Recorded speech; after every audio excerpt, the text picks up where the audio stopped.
Bismillahirrahmanirrahim. Assalamualaikum warahmatullahi wabarakatuh. Alhamdulillahirabbil alamin, al-hadi ila ad-dinil qawim wa ila as-siratil mustaqim. Thumma as-salatu wassalamu ala al-mab'uuthi rahmatan lil alamin wa ala alihi wa sahbihi ajma'in wa ala man ihtada bihadihi wa salaka sabilahu ila yaumiddin, amma ba'd. Kaum muslimin yang dimuliakan oleh Allah Subhanahu wa taala, saudara-saudariku yang beriman yang saya muliakan, puji syukur pada Allah Subhanahu wa taala, kita berbahagia, kita bergembira pada kesempatan di sore hari ini. Allah mempertemukan kita walaupun via daring, via online, tapi insyaallah sampai beberapa menit ke depan kita akan sedikit belajar. Kita akan sedikit membaca satu tema yang sangat penting sekali bagi seorang penuntut ilmu agama, yang mana program ini nanti ke depan akan kita bacakan buku yang ada di hadapan kita sampai selesai, yang mana sebagian bab kemarin sudah saya terjemahkan, saya translate, nanti bisa sedikit menjadi panduan. Dan adapun yang ingin mendapatkan buku versi Arabnya juga ada versi PDF, nanti insya Allah juga bisa di-share kepada teman-teman sekalian. Kemudian tidak lupa salawat dan salam tentunya kita curahkan kepada panutan kita dan suri teladan kita, Nabi Muhammad SAW, beserta para keluarga beliau, para sahabat-sahabat yang mulia, dan kepada para pengikutnya sampai hari kiamat. Kawan-kawan sekalian yang dimuliakan oleh Allah Subhanahu wa taala, tema yang kita angkat pada kajian Majid R pada kesempatan kali ini, kita akan membacakan buku yang ditulis oleh seorang ulama dari Yordania, oleh Syekh Faras Ibn Khalil Mush'il hafizallahu ta'ala. Beliau adalah seorang pengajar, sampai sekarang masih hidup ya. Beliau seorang pengajar terkhusus mengajar disiplin ilmu usul fikih, mengajar disiplin ilmu usul fikih di Markaz Al-Imam Al-Albani lil Buhuth wa Dirasat Al-Islamiyah, pengajaran di lembaga pendidikan atau Markaz Imam Al-Albani untuk penelitian dan studi Islam di Yordania, yang mana beliau pada kesempatan kali ini yang akan kita bacakan, buku beliau berjudul At-Tadarruj fi Thalabil Ilmi, yaitu bertahap, berjenjang dalam masalah menuntut agama. Jadi yang kita bahas adalah bagaimana seorang menuntut ilmu agama biar sukses harus berjenjang. Adapun rinciannya seperti apa nanti kita akan buka lembar demi lembar, kita akan baca pasal demi pasal yang disampaikan oleh beliau penulisnya hafizahullah ta'ala. Dan tentunya teman-teman sekalian yang saya muliakan, sudah menjadi rahasia umum, sudah menjadi hal yang kita ketahui bersama bahwa menuntut ilmu agama itu hukumnya wajib atas setiap muslim. Nabi mengatakan talabul ilmi faridatun ala kulli muslim. Menuntut ilmu agama itu hukumnya wajib ala kull. Dan kata kull itu adalah satu lafaz yang yufidul umum. Bahkan Syekh Utsaimin mengatakan kata kul itu adalah satu lafaz yang paling kuat memberikan makna keumuman. Berarti maksudnya menuntut ilmu agama itu wajib secara umum bagi orang yang mengaku sebagai muslim, yang laki-lakinya ataupun yang perempuannya. Dan kita sudah sering mendengar di kajian-kajian yang lain, kesempatan-kesempatan yang lain, bagaimana keutamaan seseorang menuntut ilmu agama. Misalnya Allah mengatakan dalam Al-Quran, hal yastawil ladzina ya'lamuna wal ladzina la ya'lamun. Apakah sama orang yang punya ilmu dengan orang yang tidak mempunyai ilmu? Nah, tentu jawabannya adalah tentu berbeda. Orang yang punya ilmu derajatnya lebih tinggi daripada orang yang tidak mempunyai ilmu. Sebagaimana Allah katakan dalam ayat yang lain, yarfa'illahu alladhina amanu minkum walladhina utul ilma darajat. Allah akan mengangkat derajatnya orang-orang yang beriman di antara kalian dan orang-orang yang diberikan ilmu diangkat beberapa derajat lebih tinggi daripada yang lain. Sebagaimana dalam hadis Nabi banyak sekali Nabi mengutarakan bagaimana keutamaan seorang yang paham ilmu agama. Rasulullah SAW mengatakan, man yuridillahu bihi khairan yufaqihu fid din. Barang siapa yang Allah kehendaki dalam dirinya kebaikan, Allah pahamkan untuk dirinya ilmu agama. Sebagaimana dalam hadis yang lain, Nabi SAW menjelaskan keutamaan orang yang berilmu daripada orang yang hanya sekedar rajin ibadah. Orang yang rajin ibadah, Masya Allah, salat 5 waktunya lancar, tertib. Dia mungkin puasa Senin Kamis, dia mungkin puasa Ayyamul Bid, tidak pernah putus.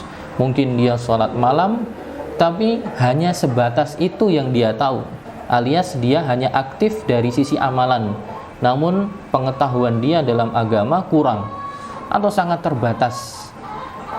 Nah, ini tidak lebih baik. Orang yang seperti ini tidak lebih baik daripada orang yang berilmu. Orang yang berilmu agama kualitasnya lebih tinggi, ya. Sebagaimana Nabi mengatakan dalam satu hadis, ya,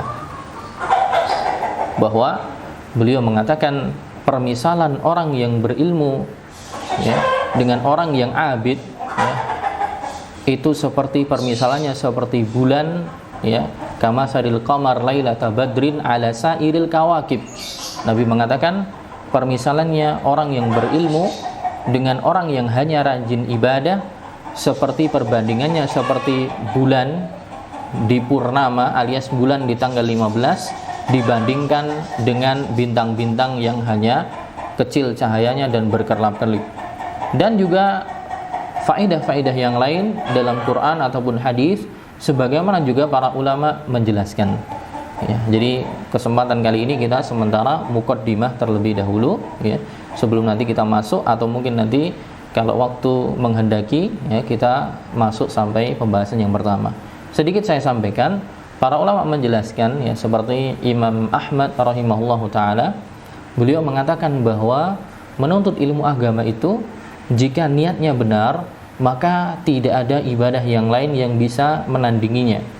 Beliau rahimahullah mengatakan, talabul ilmi la ya'diluhu syai'un idza sahhat niyatuhu. Menuntut ilmu agama itu tidak ada yang menandinginya amalan yang lain jika menuntut ilmu agama niatnya benar. Kemudian muridnya Imam Ahmad bertanya kepada beliau, wahai Imam, ya Aba Abdillah, kaifa tasihhun niyah? Bagaimana dikatakan niat itu bisa benar? Seorang menuntut ilmu agama, belajar agama, bisa dikatakan niatnya benar itu seperti apa? Imam Ahmad mengatakan, antanwiya raf'al jahli an nafsika wa an ghairika. Niat menuntut ilmu agama itu benar itu ketika engkau meniatkan belajar agama itu untuk mengangkat kebodohan dalam dirimu dan juga untuk mengangkat kebodohan dalam diri orang lain. Alias setelah kita tahu, kemudian kita share, kita bagi, kita dakwahkan kepada sanak kerabat, kepada saudara, kepada handai tolan, teman-teman dan yang lainnya. Itu niat yang benar dalam menuntut ilmu agama. Karena memang tujuannya mulia, untuk menyelamatkan diri dari api neraka juga orang lain. Jadi dia menuntut ilmu agama bukan dalam rangka gaya-gayaan, bukan dalam rangka sombong-sombongan atau untuk motivasi keduniaan yang lainnya. Sebagaimana juga, ya, Imam Syafi'i rahimahullah ta'ala dalam manzumahnya, dalam diwannya atau dalam puisi, bait puisi yang beliau sampaikan bahwa orang pemuda, terutama ya pemuda, kalau sampai dia tidak menuntut ilmu, ya, ada banyak kejelekan yang disampaikan oleh Imam Syafi'i. Imam Syafi'i memberikan nasihat dalam satu syairnya, beliau mengatakan, isbir ala murril jafa min muallimi fa inna rusubal ilmi fi nafaratihi. Bersabarlah kalian wahai para penuntut ilmu atas perangai buruk dari guru kalian. Maksudnya perangai buruk gimana? Karena tidak semua guru itu kemudian perangainya bagus. Ada yang keras, ada yang mungkin kasar. Tidak semua lemah lembut. Ada yang kemudian mudah mutung atau mudah tidak mood dengan muridnya. Nah, ini muridnya harus sabar. Imam Syafi'i mengatakan isbir ala murril jafa min muallimi. Bersabarlah kalian atas perangai yang buruk dari gurumu, kalau memang ada yang buruk perangainya. Fa inna rusubal ilmi fi nafaratihi. Karena ketidaksuksesan menuntut ilmu jika kemudian kita melarikan diri dari guru itu. Guru itu punya ilmu, cuman mungkin akhlaknya agak kurang bagus atau mungkin perangainya kurang bagus. Kalau kita putus asa, kemudian kita pergi nggak mau belajar lagi, ya udah, faedah mengambil ilmu dari guru itu hilang. Padahal bisa jadi dia adalah orang yang kompeten, tidak ada guru yang lain yang kualitasnya sama dengan dia. Kemudian Imam Syafi'i mengatakan, wa man lam yazuk murrat ta'allumi sa'atan tajarra'a dhullal jahli tula hayatihi. Barang siapa yang belum pernah merasakan pahitnya menuntut ilmu walau sesaat saja, sama saja dia memberanikan diri untuk menceburkan dirinya dalam kehinaan kebodohan atau hinanya kebodohan sepanjang hidupnya. Jadi maksudnya apa? Menuntut ilmu itu berat. Menuntut ilmu itu menghabiskan waktu, menghabiskan uang, menghabiskan masa muda. Tapi barang siapa yang tidak mau merasakan pahitnya menuntut ilmu agama, ilmu di sini kalau disebutkan dalam Quran, dalam hadis oleh ulama, itu maksud utamanya adalah ilmu agama. Maksud utamanya adalah ilmu agama, bukan ilmu dunia. Ilmu agama yang paling penting. Walaupun nanti bisa jadi ilmu dunia juga bisa mencapai derajat wajib, tapi sewajib-wajibnya ilmu dunia itu cuman sampai fardu kifayah, tidak sampai derajat fardu ain. Yang fardu ain, yang wajib atas setiap muslim adalah ilmu agama. Imam Syafi'i mengatakan tadi, wa man lam yazuk murrat ta'allumi sa'atan. Barang siapa yang tidak pernah merasakan pahitnya menuntut ilmu walau sesaat saja, tajarra'a dhullal jahli tula hayatihi. Sama saja dia menyengaja untuk menyeburkan dirinya dalam lubang kehinaan, lubang kebodohan sepanjang hidupnya. Ada orang sejak muda tidak pernah belajar, sampai tua statusnya gitu-gitu aja. Sampai tua bacaan Qur'annya masih terbata-bata, hafalannya masih kulhu saja. Sejak dia umur belasan sampai sekarang umur mungkin sudah paruh baya. Ini hina dalam kehidupan. Kemudian Imam Syafi'i mengatakan, wa man fatahu ta'limu waqta syababihi fakabbir alaihi arba'an liwafatihi. Barang siapa di masa mudanya dia melalaikan atau terlewat di masa mudanya waktu untuk menuntut ilmu agama, maka bertakbirlah 4 kali sesungguhnya dia sudah mati. Maksudnya orang yang masa mudanya dihabiskan untuk yang sia-sia, nongkrong, bermusik, pacaran, sebedaan. Saya tidak mengatakan sebedaan buruk secara mutlak, tidak, tapi maksudnya yang menghabiskan waktunya untuk kayak gitu, sepedaan untuk nongkrong, nanti cari cewek atau kumpul-kumpul, minimal hal yang dilakukan janganlah kemudian tidak berfaedah semua. Minimal ada manfaat duniawi. Ini manfaat duniawi tidak ada, apalagi manfaat ukhrawi. Padahal masa muda adalah masa emas. Makanya Imam Syafi'i sampai mengatakan, kalau sampai orang masa mudanya habis terlewatkan tanpa dia belajar agama, maka fakabbir alaihi arba'an liwafatihi. Maka bertakbirlah 4 kali sesungguhnya dia itu sudah mati. Alias walaupun jasadnya hidup, tapi dia sudah tidak punya peran dalam agamanya. Bodoh, nggak paham agama, bodoh, nggak paham agama. Masa mudanya dihabiskan sia-sia, nongkrong-nongkrong nggak jelas, dan itu hal yang miris yang banyak terjadi di anak muda kita zaman sekarang, entah di Indonesia atau di tempat lain. Bahkan kalau kita lihat status agamanya di KTP-nya semua rata-rata mayoritasnya muslim, lebih fokus ke update grup bandnya, lebih fokus ke buat video TikToknya, lebih fokus ke pokoknya hal-hal yang banyak yang sia-sia. Kemudian Imam Syafi'i mengatakan, wa zatul fata fil ilmi wat tuqa. Sesungguhnya pemuda itu punya nilai, pemuda itu punya nilai plus, itu karena di dalam dirinya ada ilmu dan ketakwaan. fa in lam yakuna fala i'tibara li dzatihi. Kalau ya ilmu agama dan ketakwaan tidak ada dalam dirinya, fala i'tibara li dzatihi, maka sesungguhnya dia itu seperti halnya kalau bahasa Jawa itu bawang kotong, alias ya ora kanggo, tidak terhitung ya. Muda, kokoh, badannya kuat, masya Allah, tapi agama nggak paham, tapi ketakwaan nggak ada, ya udah dia cuman pelengkap saja, tidak terhitung ya. Nah, yang seperti ini perlu kita perbaiki, perlu kita perhatikan, kita para pemuda ya.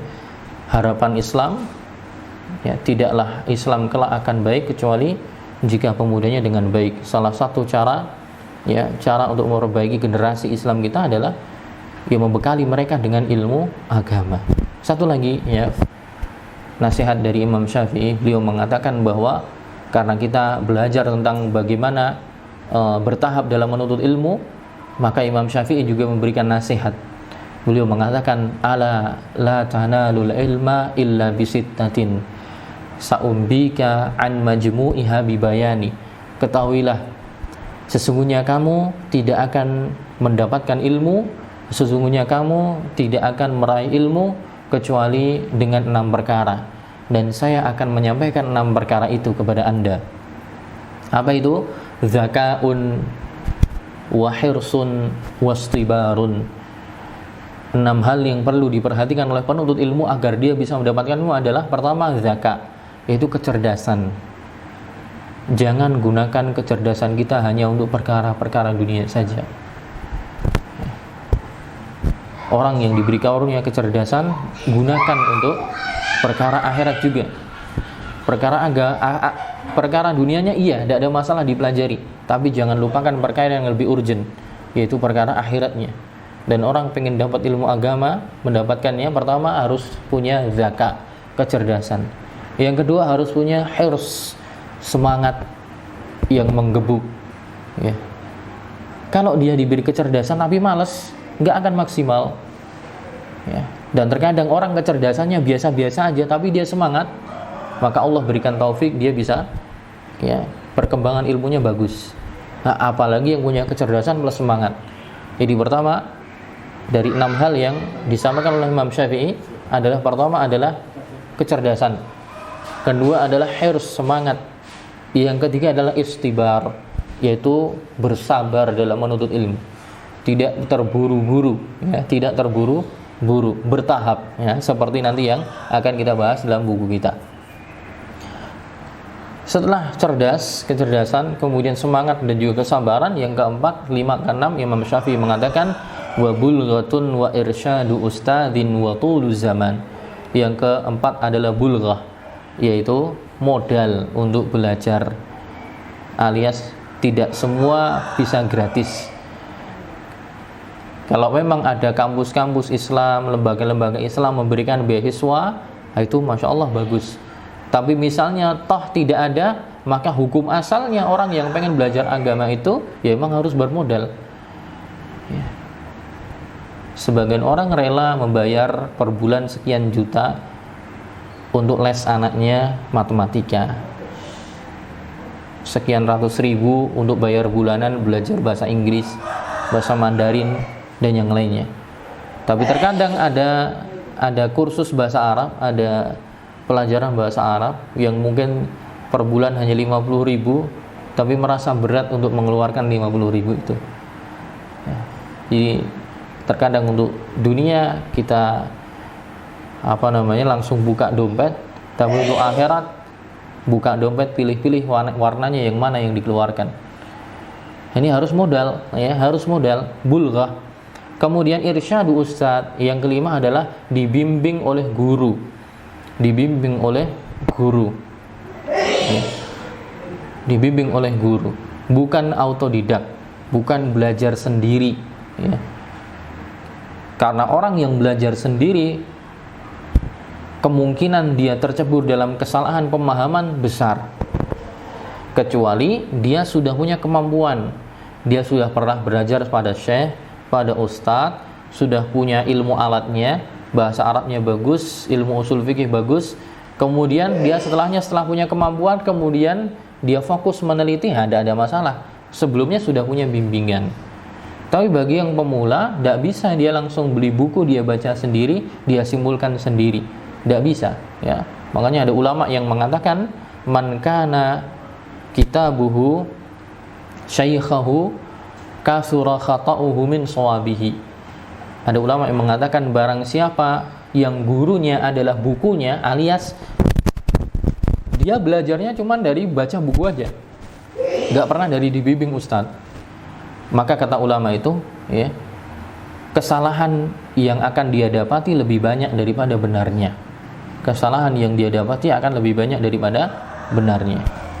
Poin yang keenam adalah tuluz zaman, bahwa menuntut ilmu itu waktunya lama. Ya. Jadi ada 6 hal. Imam Syafi'i mengatakan, tidaklah kita akan mendapatkan ilmu kecuali dengan 6 perkara. Zaka, yaitu kecerdasan, kemudian ya, hirs, semangat, istibar, kesabaran, kemudian bulghah, yaitu modal, yang kelima dibimbing ustadz, irsyadu ustadz, wa tuluz zaman, dan waktunya lama.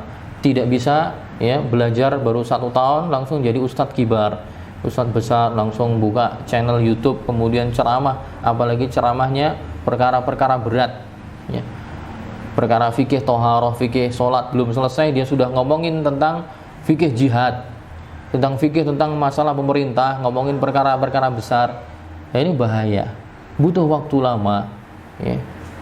Nah, itu beberapa kutipan keutamaan menuntut ilmu yang disebutkan oleh Allah dalam Quran, atau sedikit kutipan hadis, dan juga sedikit arahan dari sebagian ulama kita. Dan mari kita masuk ke kitab yang akan kita bahas ya. At-tadarruju fi talabil ilmi, bertahap dalam menuntut ilmu, yang ditulis oleh beliau Syekh Faras Ibn Khalil hafizallahu ta'ala. Kita membaca muqaddimahnya.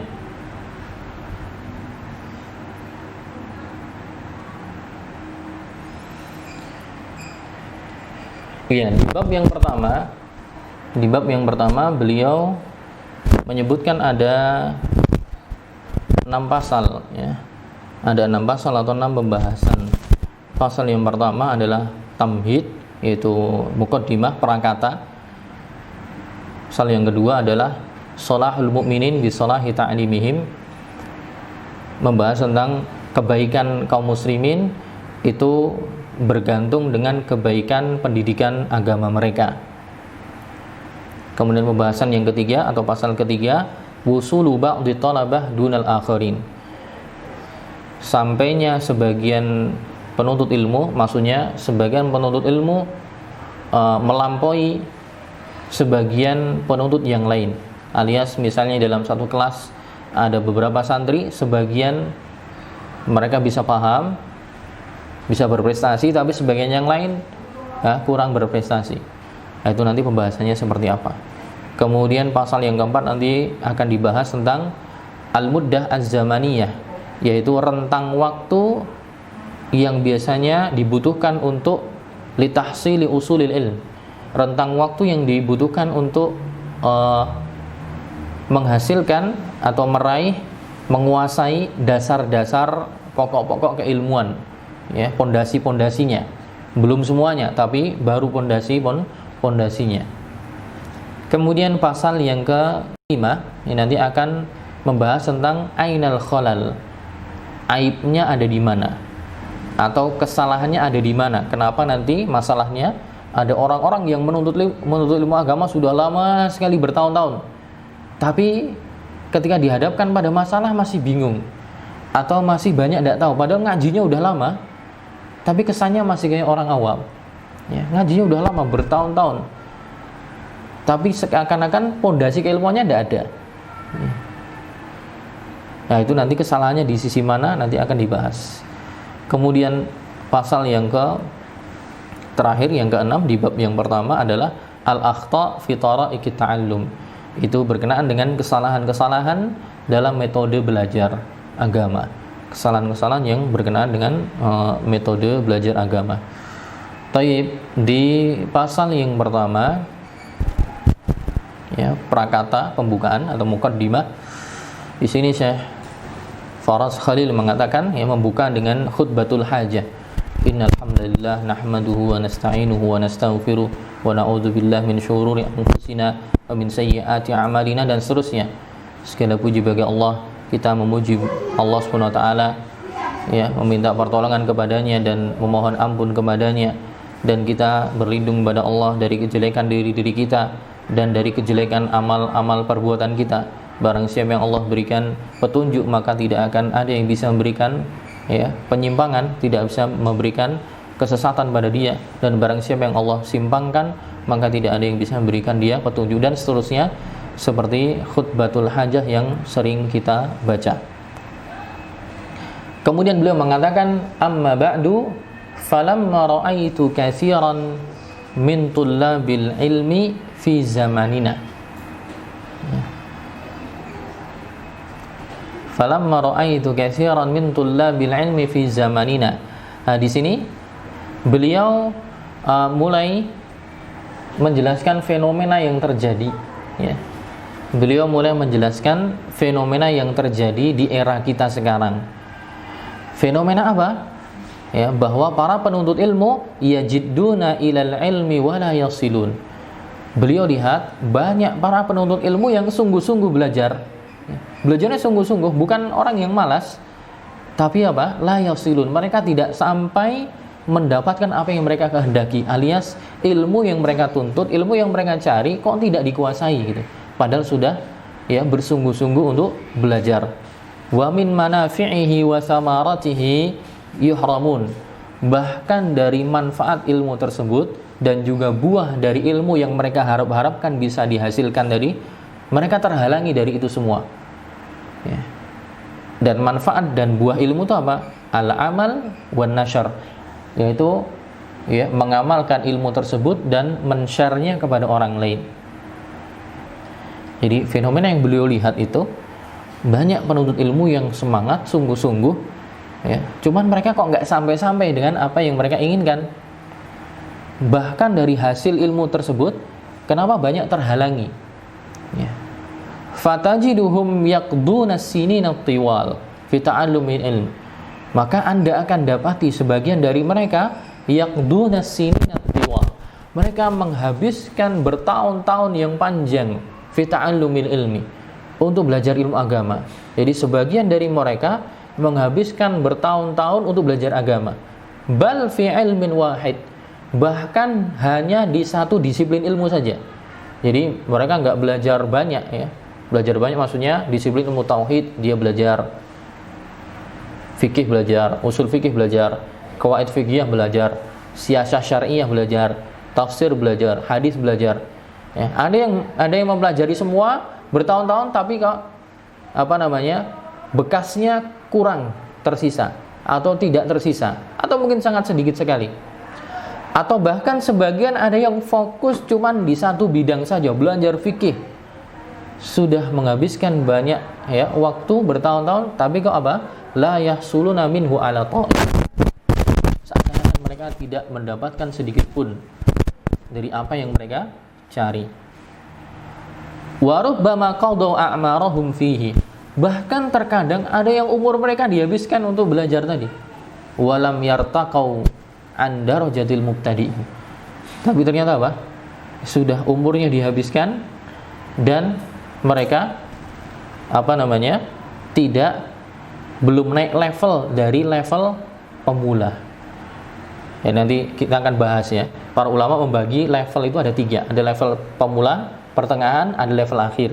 Nah, orang ini menghabiskan umurnya bertahun-tahun sampai bahkan dia sampai tua nanti, tapi levelnya masih pemula terus. Gitu. Sudah setengah jam ya? Sudah? Okay. Sudah ya? Ya? Barusan ya? Ya udah, berarti sampai sini dulu.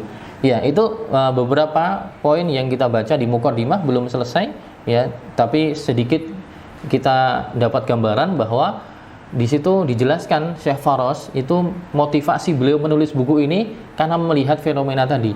Banyak menghabiskan umur, banyak menghabiskan waktu, bahkan sudah sungguh-sungguh kok ternyata belum mendapatkan hasil yang maksimal. Nah, nanti sisanya di halaman-halaman berikutnya akan kita bacakan di pertemuan yang akan datang karena durasi waktunya cuma 30 menit. Insyaallah nanti kita bacakan di hari Kamis ya. Hari Kamis insyaallah.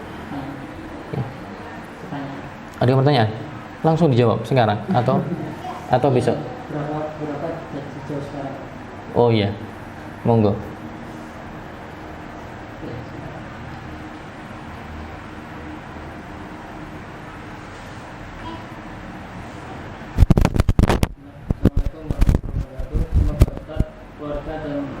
Keluarga selalu diberkahi oleh Allah.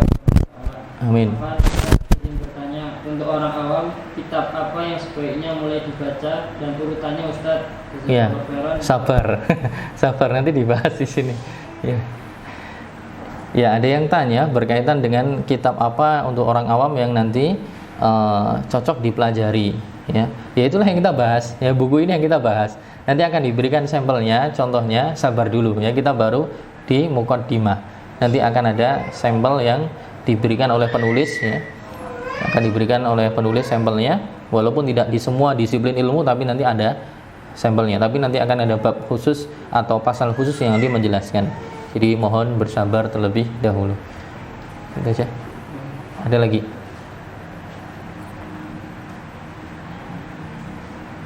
Berapa yang dijawab ini?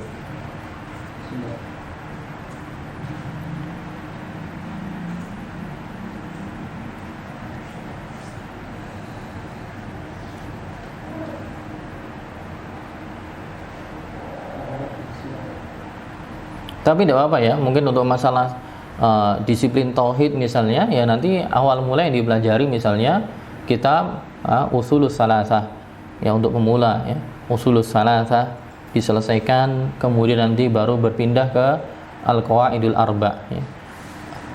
Ushulus Salasah ya 3 landasan pokok ya, berkaitan tentang menjelaskan tentang Allah Subhanahu wa taala, tentang Nabi Muhammad dan tentang agama Islam. Ya, 3 poin penting yang nanti akan dipertanyakan di alam kubur. Kalau sudah selesai, nanti berpindah ke kitab Al-Qawaidul Arba, kaidah-kaidah agama, pilar agama yang 4 ya, berkaitan dengan masalah tauhid nanti. Nanti baru berpindah ke pembahasan yang lain ya. Pembahasan nanti kasyfus syubuhat misalnya, tentang untuk membantah syubhat-syubhatnya kaum musyrikin. Kemudian nanti selesai itu baru berpindah misalnya nanti ke kitabut tauhid ya, berkenaan dengan mengisahkan Allah Subhanahu wa taala. Baru kemudian nanti belajar nawaqidul Islam, pembatal-pembatal keislaman. Kemudian nanti belajar ke akidah wasithiyah ya. Kemudian setelahnya nanti akidah at-Tahawiyah, Imam at-Tahawi dan seterusnya. Itu untuk masalah tauhid ya. Nanti untuk masalah yang lain, disiplin ilmu yang lain, usul fikih misalnya, nanti mulai dengan kitab Waraqat Imam Juwaini ya, kemudian nanti misalnya naik sedikit ke Al-Usul min Ilmil Usul Syekh Utsaimin rahimahullah taala, nanti baru naik lagi ke Al-Bulbul ya, ringkasan dari Raudhatun Nazir ya. Kemudian nanti naik lagi yang level lebih tinggi nanti ke Jam'ul Jawami Imam Ibnu Subki dan yang lainnya. Nanti akan ada levelnya masing-masing. Fikih juga nanti seperti itu. Ya. Bagaimana pandangan Ustaz tentang seorang thalib yang memiliki ilmu banyak tetapi tidak terlalu mendalaminya? Apakah lebih baik jika mengetahui sedikit ilmu tetapi mendalaminya? Aplikasinya adalah belajar banyak kitab dalam satu waktu tetapi tidak terlalu mendalami. Iya. Itu nanti yang akan sekali lagi yang akan kita bahasnya. Bahwa nanti ada levelnya. Orang itu menguasai ilmu nanti akan ada pembahasannya. Bahwa pertama itu mempelajari mukhtasarat. Mukhtasarat itu adalah bentuk-bentuk disiplin ilmu ringkasan dari setiap disiplin. Ya, misalnya nanti di mustalah hadis kita belajar Baiquniyah. Nah, itu mukhtasarnya. Nah, kita kuasai dulu ya. Kita kuasai dulu sampai bagus. Bahkan nanti ulama mengatakan harus dihafal ya. Kalau pengen ilmunya kokoh itu dihafal dulu. Ya. Makanya nasihat dari para ulama seperti ya, yang disampaikan oleh Dr. Amir Bahjat. Ya. Dr. Amir Bahjat, seorang dosen di Universitas Thayyibah Madinah, dosen di Universitas Thayyibah Madinah, dan beliau juga pengisi di Masjid An-Nabawi. Beliau mengatakan bahwa ya, kita menghafal setiap disiplin ilmu, walaupun itu kecil, ya disiplin kita hafal, plus kita paham setiap detail lafadznya, kita paham maknanya, itu lebih bagus daripada kita punya banyak buku-buku yang pembahasannya luas tapi kita tidak paham. Bahkan Syekh Utsaimin juga mengatakan seperti itu. Beliau mengatakan sesuatu yang kami hafal itu yang jadi ilmu kami. Adapun yang cuman sekedar bacaan hilang begitu saja. Jadi ilmu yang kokoh di pikiran itu adalah ya, nanti setiap disiplin ilmunya itu yang dimulai dari yang ringkas-ringkas dihafal dulu ya. Misalnya dalam fikih Syafi'i kalau bisa sampai menghafal matan Abi Syuja misalnya. Matan Abi Syuja. Kemudian nanti setelah dihafal, nanti dia belajar dengan guru, dijelaskan setiap lafadznya. Misalnya dalam masalah waris, misalnya menghafal syair manzumah matan rohabiyah, itu dihafal, dipahami. Ya. Itu lebih bagus daripada baca banyak kitab tapi cuman sekedar apa? Saqafah. Beda antara ilmu dengan saqafah ya. Kalau saqafah itu cuman wawasan.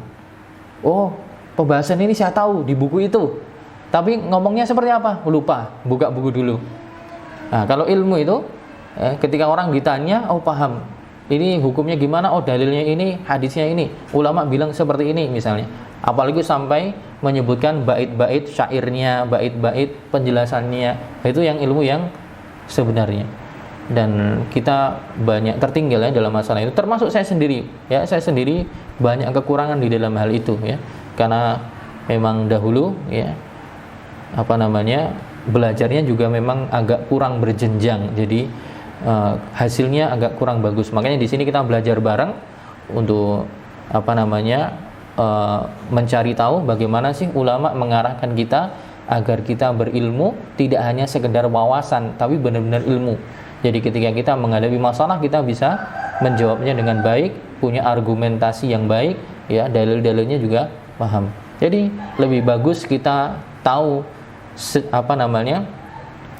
dalam setiap disiplin ilmu, buku-buku kecil kita tahu, hafal, paham, daripada punya bacaan yang banyak, buku-buku yang banyak tapi kita cuman sekedar wawasan saja. Nanti akan dibahas jenjangnya. Jadi penuntut ilmu itu harus membahas yang mukhtasarat dulu, mutawasit, baru nanti yang mutawalat. Itu nanti akan ada waktunya tersendiri insyaallah. Gitu. Wallahu a'lam bishawab. Masih ada lagi? Ya. Apakah menuntut secara online juga memperhatikan adab seperti memakai pakaian rapi, duduk, fokus, dan lain-lain? Iya, gimana? Apakah menuntut ilmu online juga harus memakai pakaian yang syar'i, duduk yang baik, kemudian memakai busana yang sopan? Ya, tentunya sama ya, tentunya sama. Walaupun ustadznya tidak lihat ya. Ustadznya tidak lihat atau gurunya tidak melihat secara langsung, kecuali kalau pakai Zoom ya, pakai aplikasi yang lain bisa bertatap muka, mungkin begitu. Tapi walaupun tidak bisa melihat, ya dari segi muru'ah dari segi kesopanan dan adab, minimal kalau tidak bersama ustadznya kita berada pada ilmunya gitu. Dan Allah Maha tahu, Allah melihat ya kondisi kita. Mosok ya misalnya ya, walaupun kadang sah-sah saja, cuman adabnya ya kurang lah. Misalnya kita baca Quran pakai celana yang tidak terlalu sopan misalnya, atau baju yang ini juga kurang bagus. Walaupun bisa jadi sah-sah saja, cuman mungkin dari sisi ya tata krama dan adabnya mungkin yang kurang begitu bagus. Jadi tetap diusahakan tetap berpakaian yang baik, tidak harus baru ya, tapi yang sopan, yang baik, dan insya Allah kita semua paham lah harus seperti apa ya, gitu. Kecuali memang kondisi darurat, misalnya adanya cuma baju itu atau kondisi yang lain, mungkin tidak ada masalah. Mungkin itu kesempatan di sore hari ini. Insya Allah kita lanjutkan di pertemuan di hari Kamis. Mohon maaf jika ada kekurangan. Insya Allah kita lanjutkan di pertemuan yang akan datang. Kita cukupkan sekian. Subhanakallahumma bihamdika asyhadu an la ilaha illa anta astaghfiruka wa atubu ilaik. Assalamualaikum warahmatullahi wabarakatuh.